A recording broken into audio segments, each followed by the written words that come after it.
Bonjour à toutes et tous. Pourquoi sommes-nous ici aujourd'hui? Le 7 décembre dernier, sur invitation, 2 médecins ainsi que 3 chercheurs PhD, dont 2 spécialistes en ARN messager, ont rencontré les administrateurs du Collège des médecins du Québec.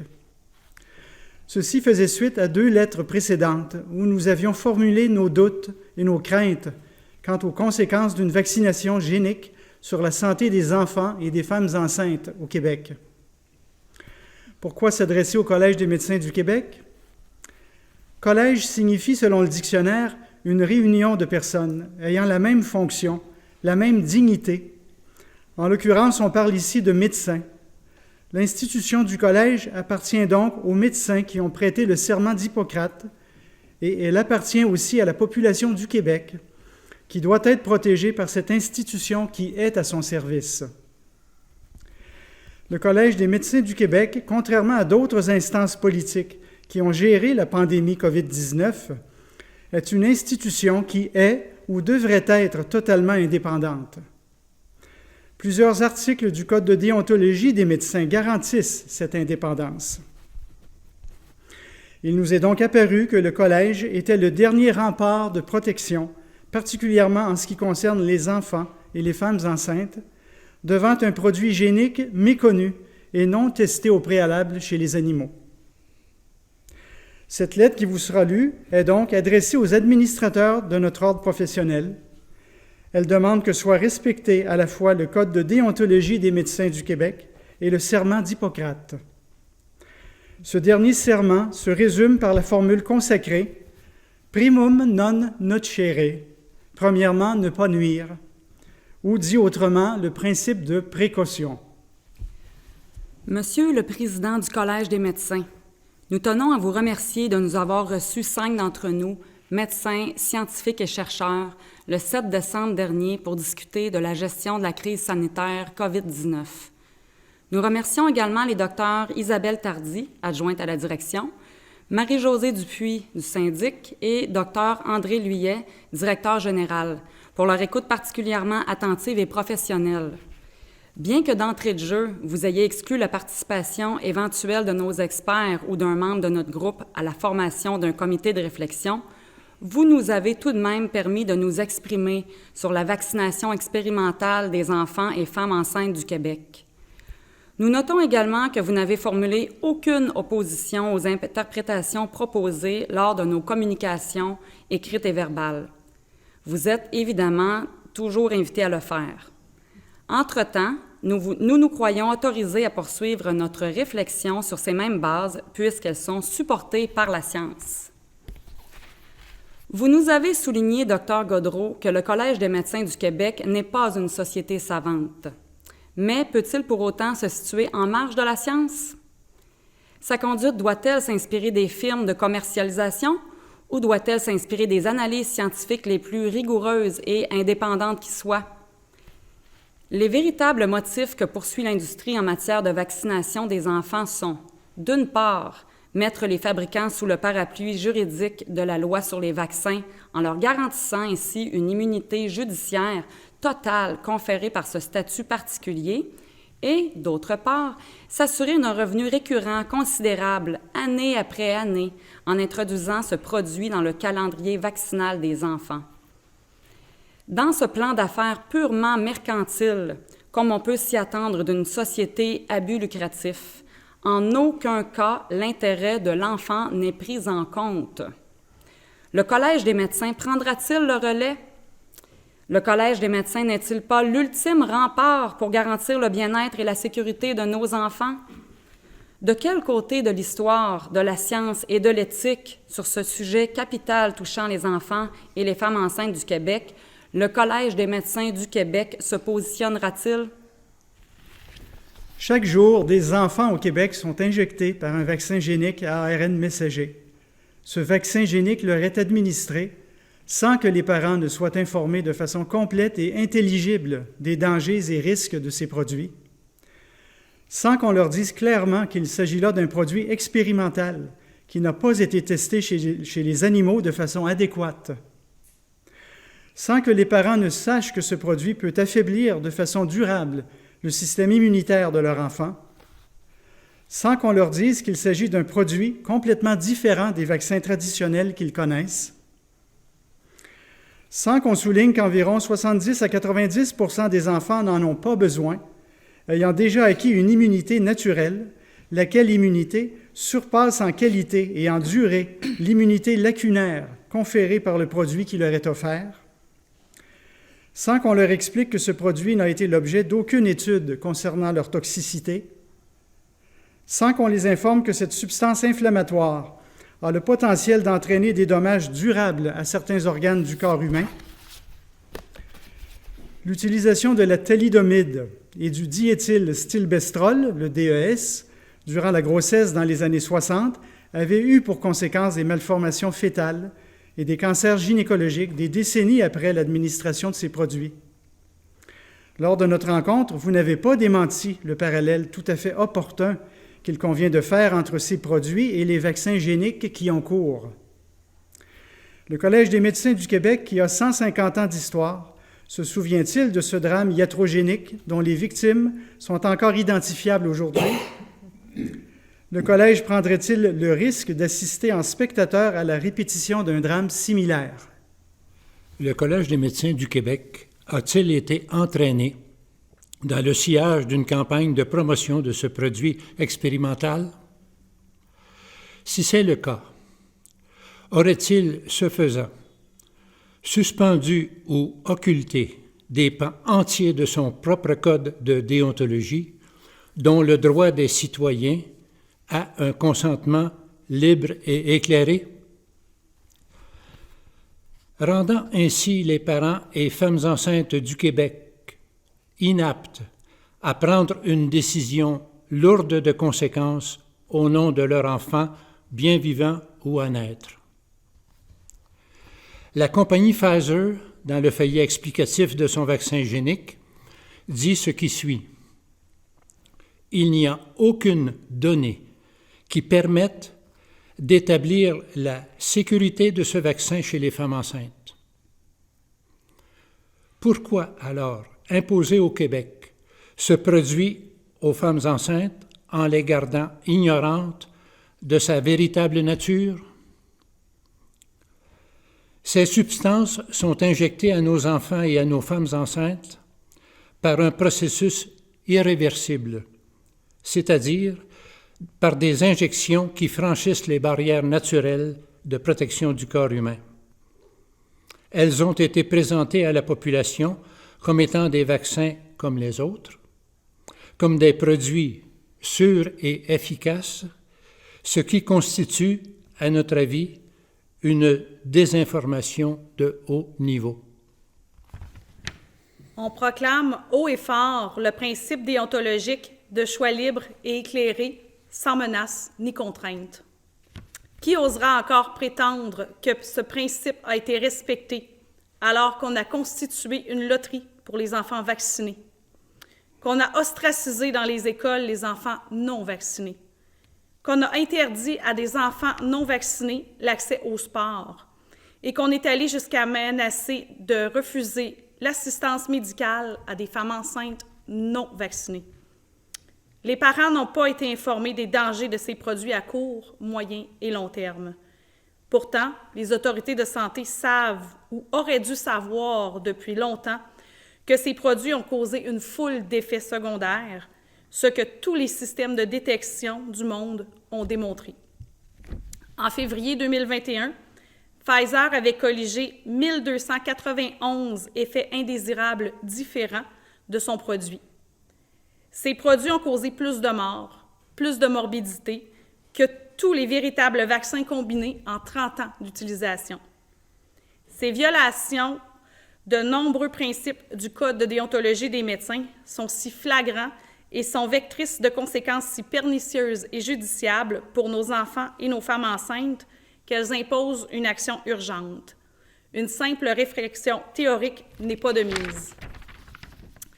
Ces violations imposent plutôt des recommandations urgentes de la part du Collège des médecins du Québec à la santé publique du Québec et au gouvernement pour déclarer un moratoire immédiat sur la vaccination des enfants et des femmes enceintes provisoirement à l'obtention des résultats de travaux de comités d'experts indépendants, à l'instar que la proposition qui vous a été faite.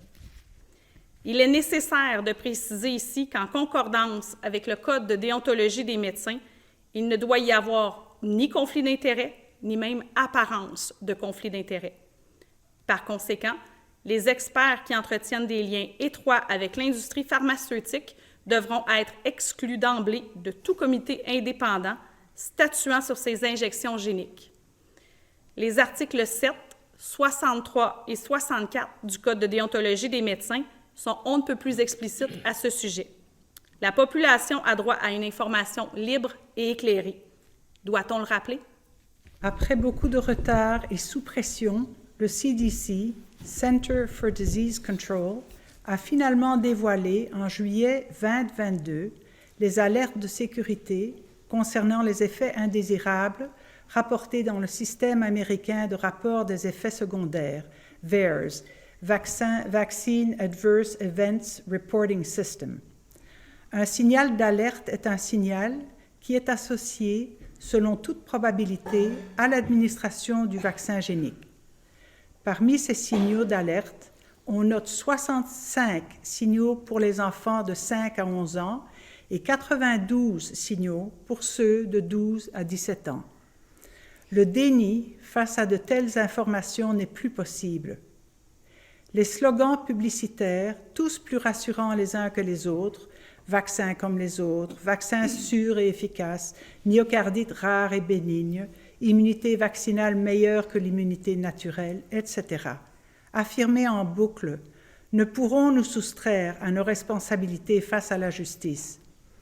Les médecins, les administrateurs, les influenceurs, ainsi que les autorités de santé du Québec sont soumis au Code pénal et doivent tous prendre conscience de leurs responsabilités légales, immédiates et futures. C'est pourquoi nous vous implorons une fois encore, Dr Moril-Gaudreault, de recommander la suspension immédiate de la vaccination COVID-19 des enfants et des femmes enceintes au Québec, ne serait-ce que par respect du principe de précaution. The effects of the experimental gene vaccination on adults are relevant for children as well. Firstly, because it is the same product. And secondly, because analysis of the secondary effects in adults informs us as to what we might expect if, as was decided, we were to inject children as well, especially considering the lack of information and data concerning the risk-benefit analysis in children. In Quebec, it is clear that, despite the most restrictive mandates compared to the rest of the Western world, and despite the high vaccination rate well beyond initial goals, the SARS-CoV-2 coronavirus has predictably never been contained or controlled due to its well-known high mutation rate. It is also important to note that in Quebec, in June 2022, according to official government statistics, people who had received 3 doses of vaccines were largely overrepresented among those hospitalized with COVID-19.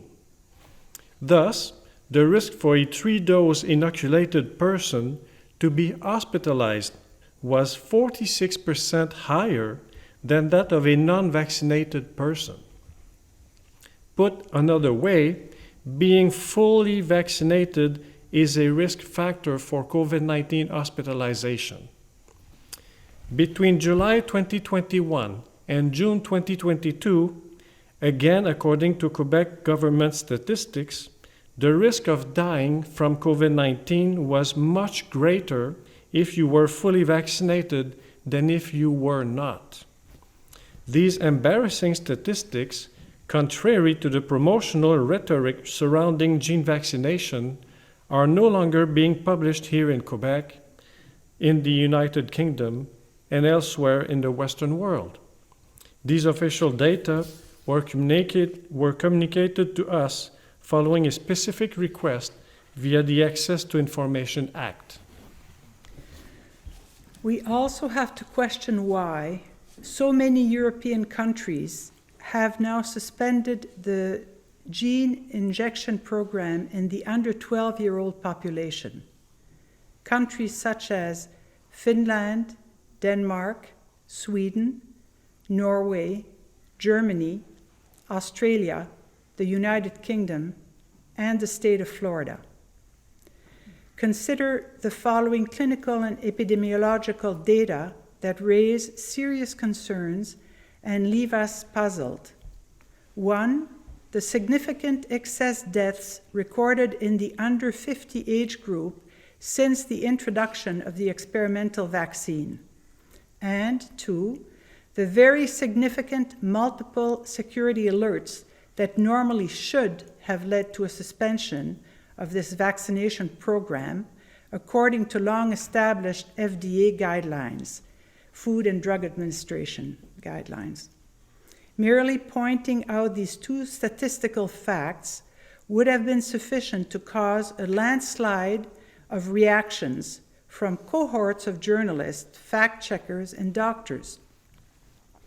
We remind them that an approach free of commercial bias, in all intellectual honesty, and in the best interests of the children, would have provoked a call to find an explanation for these undeniable facts.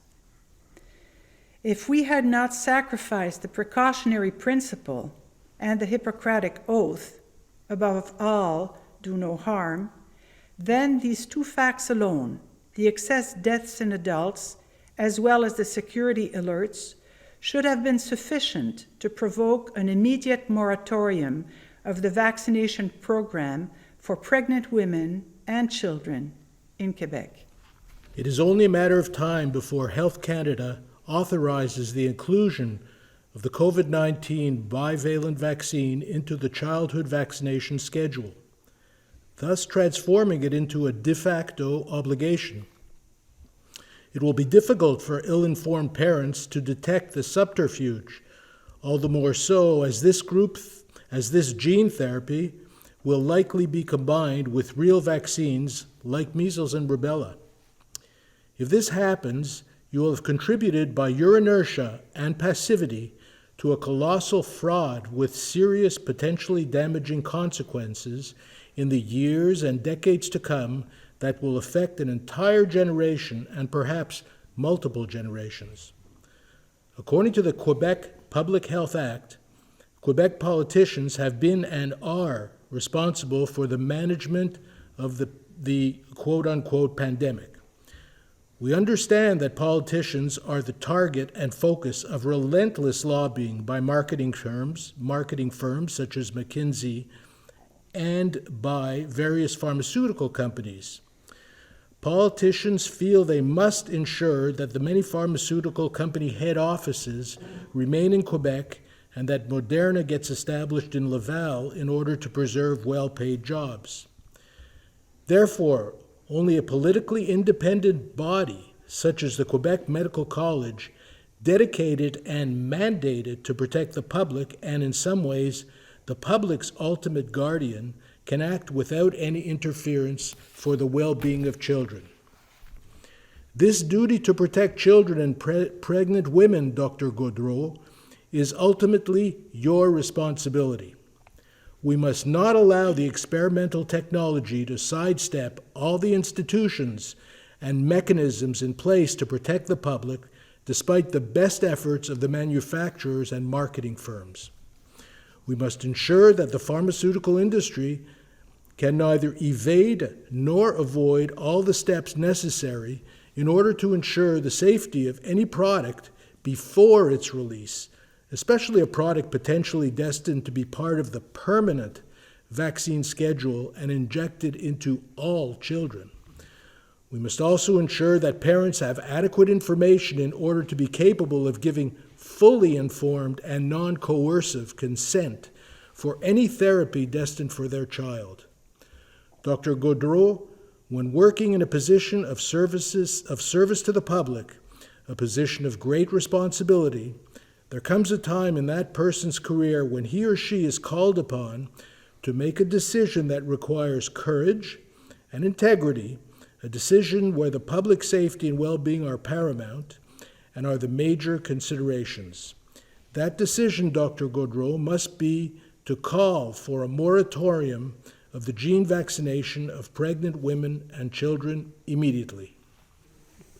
En conclusion, en l'absence de décision résolue et concrète de votre part, nous allons poursuivre inlassablement notre travail.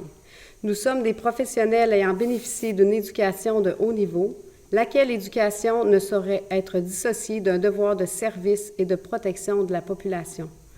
La présente est aussi une invitation à tous les médecins et aux autorités sanitaires du Québec à adopter une position qui sera gravée dans l'histoire et jugée selon les plus hauts principes d'éthique et de science. Nous représentons de nombreux médecins et professionnels qui préfèrent l'anonymat dans une période de censure factuelle et scientifique implacable. Plus important, nous représentons des milliers de citoyens qui ont été des victimes impuissantes et qui appuient notre démarche. Il ne sera pas dit que nous n'aurons pas fait avec des moyens limités tout ce qui était en notre pouvoir. Cette lettre est un abrégé de la lettre envoyée à Maurice Gaudreau avec des copies à l'Institut national de santé publique, le ministère de la Santé et des Services sociaux, l'Association des pédiatres du Québec, différents ordres professionnels tels que la Fédération des médecins omnipraticiens du Québec, la Fédération des médecins spécialistes du Québec, l'Association des cardiologues, le département régional de médecine générale, ainsi qu'aux médias, Le Devoir, La Presse, Le Soleil, Le Journal de Montréal, Radio-Canada, Le Droit, l'Actualité médicale, les 125 députés de l'Assemblée nationale du Québec et les associations de parents. Merci de votre écoute.